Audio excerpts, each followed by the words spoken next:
think You're gambling with World War III. You're gambling with World War III. Can I ask you? Sure. Yeah? Yeah. Okay. So he occupied our parts, big parts of Ukraine, part of East and Crimea. So he occupied it on 2014. So during a lot of years, so I'm not speaking about just Biden, but those time was Obama, then President Obama, then President Trump, then President Biden, now the President Trump, and God bless, now President Trump will stop him. But during 2014, nobody stopped him. He just occupied and took. He killed people. You know what the contact 2015. 2014. 2014 and 2014. 2014. Yeah. So I was not here. Yeah, but that's exactly right. Yes, but during 2014 till 2022, yeah, the situation the same. The people have been dying on the contact line. Nobody stopped him. You know that we had conversations with him, a lot of conversation, my bilateral conversation, and we signed with him, me, like a new president. In 2019, I signed with him the deal. I signed with him, Macron and Merkel, we signed ceasefire.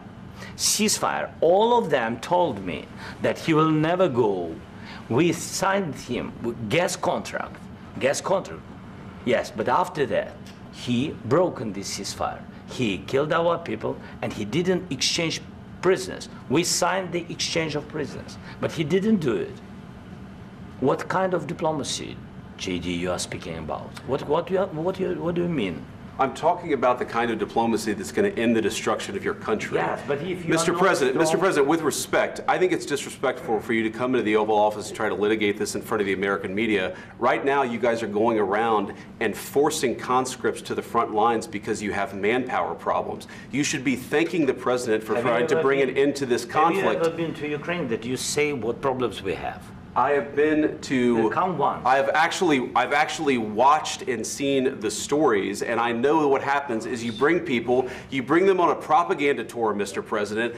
Do you disagree that you've had problems bringing people into your military? And do you think that it's respectful to come to the Oval Office of the United States of America and attack the administration that is trying to prevent the destruction of your country? A lot of questions. Let's start from the beginning. Sure. First of all, during the war, everybody has problems, even you, but you have nice ocean and don't feel now, but you will feel it in the future. God bless. You don't know that. God bless. God bless. You will not have a war. Don't tell us what we're going to feel. We're trying to solve a problem. Don't tell us what we're going to feel. I'm not telling you. Because you're in no position to dictate that. That's Remember exactly this. You're in no position to dictate what we're going to feel. We're going to feel very good. You will feel influence. We're going to feel very good and very strong. You will feel influence. You're right now not in a very good position.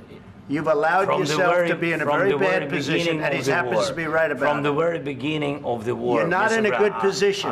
You don't have the the cards right now. With us, you start having cards. Playing cards. Right now, you don't. You're playing cards. You're playing cards. You're gambling with the lives of millions of people. You're gambling with World War III. You're gambling with World War III. And what you're doing is very disrespectful to the country, this country, that's back to you, far more than a lot of people said they should have. Have you said